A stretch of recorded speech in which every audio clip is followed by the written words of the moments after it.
What is inflation and why does it matter? Now, most of us know what inflation is, but I'm gonna talk to it like try to make it simple because it's not really a simple concept. But inflation is basically when prices go up over time and the value of your dollar doesn't go as far. So, for example, this year, if you buy a gallon of milk, everyone always uses that example.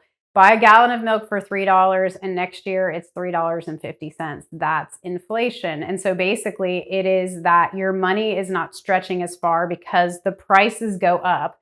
So that means everything costs more. It could be groceries, rent, buying things. I've noticed that when inflation hits most people, it's usually when they're younger, they have littles because they're constantly buying goods, buying clothes each year, buying all that. Whereas retirees, it's usually the big ticket items where they're buying a car or some large item because they're not buying all this stuff anymore. But why does it happen? Why does inflation go up so much? So too much money in the economy means dollars chasing the same goods.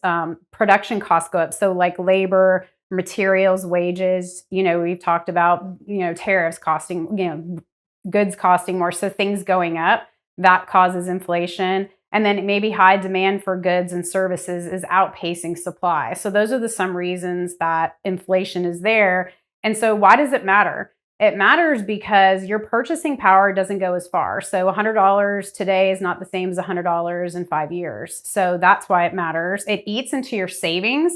So if your savings don't grow faster than inflation, then you could be negative returning if you're not, your savings or your income is not in keeping the pace of inflation.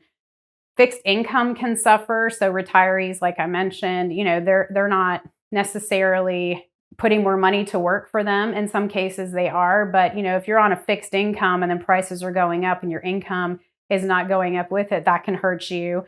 But it also impacts interest rates. So the Fed will raise rates over time to try to curb inflation. And so that means it costs more to buy a home. We're talking about, we've been talking about that right now. It used to be 3%, now it's 6.5%. Things like credit. So the cost of borrowing goes up potentially.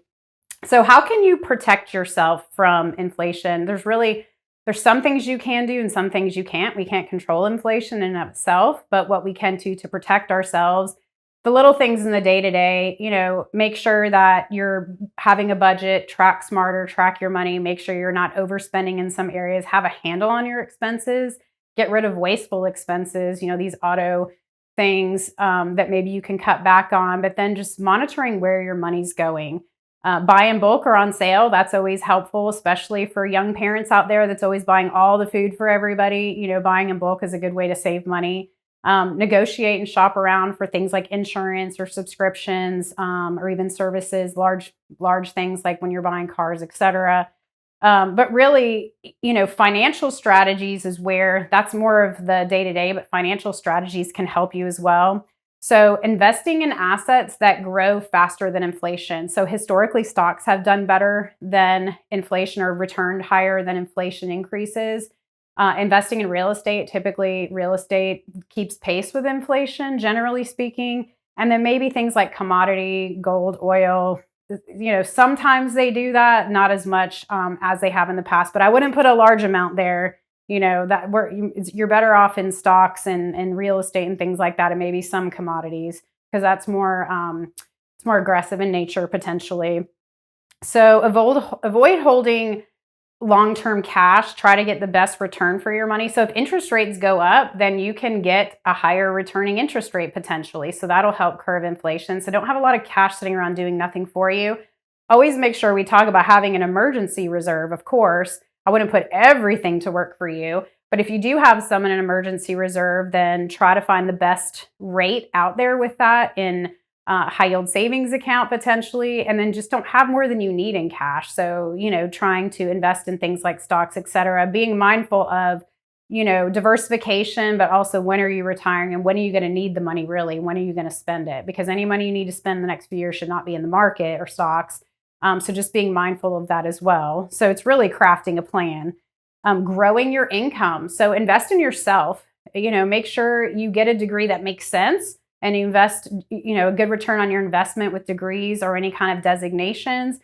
Find a way to grow your income over time in your career.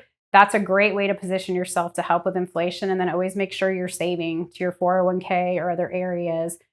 Pay yourself first. I know we talk about that a lot as well.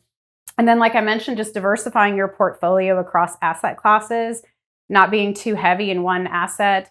But to keep the best with inflation, honestly, stocks is what have historically outperformed, because what happens is investing in stocks in these individual companies or an ETF that invests in these companies, which we like passive exchange traded funds that follow an index, that they will pass the pricing or the cost down to consumer, which is what causes the inflation. So in other words, if it's costing them more to pay people to work for them at these companies or to buy goods, then they are going to, or materials for their goods, they are going to pass that down to consumer, which is going to affect you in the store. But as a stockholder, it's also going to help you to increase your return. So that's just a couple of ways. There's really no way that you can control inflation, but just being smart about your money, always saving, being disciplined there, and diversifying and having, broad assets. And then just being in tune with what you're spending and being mindful and disciplined for your spending is just the best way to curb inflation overall.